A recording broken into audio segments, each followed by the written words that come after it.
La préparation physique.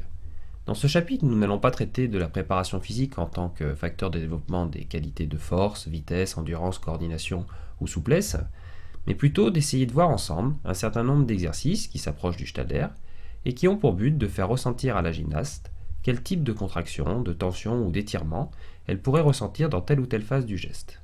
Donc l'objectif recherché est donc d'amener la gymnaste à découvrir ses propres repères, avant tout kinesthésiques.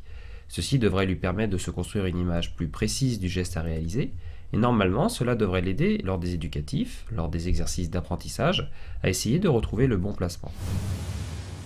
Alors premier exercice, un exercice plutôt orienté souplesse, que l'on peut réaliser aux espaliers. Donc là le but du jeu c'est de retrouver la sensation d'écrasement facial sous la barre.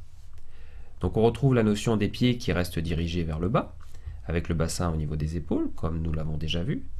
Et donc on va vraiment essayer de faire sentir qu'il y a un écart de jambes qui n'est pas vraiment très important, comme nous l'avons évoqué dans les prérequis.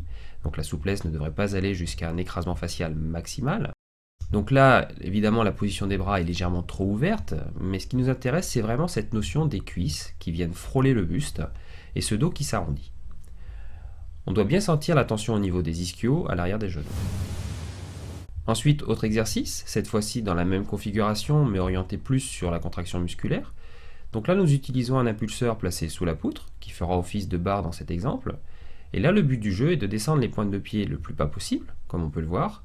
Donc en descendant les pieds, cela arrondit un petit peu le dos. On cherche à écraser l'impulseur, et donc à renverser le bassin. Exercice tout simple qui permet également de vérifier le niveau de souplesse active de la gymnaste. Donc c'est vraiment très intéressant à faire. Il permet de faire comprendre que lorsque les pieds agissent vers le bas, le bassin rétroverse. À présent, un exercice apparenté à l'ATR force, mais effectué avec les coudes au sol.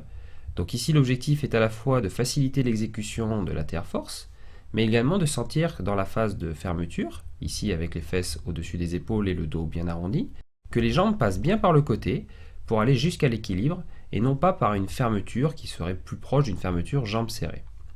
Donc c'est vraiment pour essayer de sentir à la fois cette fermeture et cette adduction.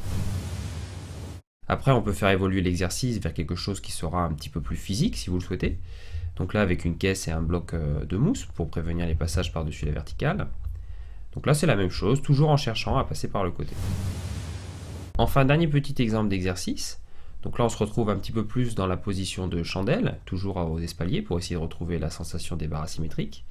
Donc là, l'idée, ça va être de placer le bassin le plus près possible de la verticale, juste au-dessus des épaules, et dans cette position, de travailler à la fois l'action de fermeture complète, en profitant de l'occasion pour vérifier que le placement de la tête est bon, lui faire ressentir que les oreilles doivent être cachées, et que le regard va donc se diriger ou vers le plafond ou vers le bassin, et on peut également travailler la remontée.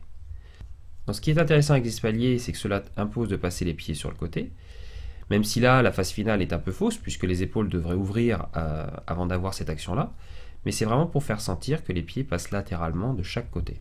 Donc voilà tout simplement quelques petits exercices. Moi j'appelle cela de la PPP, de la préparation physique psychologique. Alors c'est un terme qui est certainement un petit peu erroné, mais c'est l'image qui est intéressante derrière ce terme-là. La préparation physique sera de toute façon nécessaire, et bien sûr il faudra que vous développiez la force en impulsion et en fermeture selon le niveau et l'âge de vos gymnastes. Mais tous ces petits exos qui peuvent venir s'insérer dans vos circuits pédagogiques vont être là pour renforcer l'image du geste, pour développer les sensations à rechercher et peuvent participer à acquérir le geste plus rapidement. Donc voilà, nous avons fait ensemble un petit tour du Stalder. J'espère que vous avez pris beaucoup de plaisir à partager cette formation avec moi. J'espère vous retrouver prochainement dans un nouveau tutoriel sur www.gymneo.tv. À bientôt.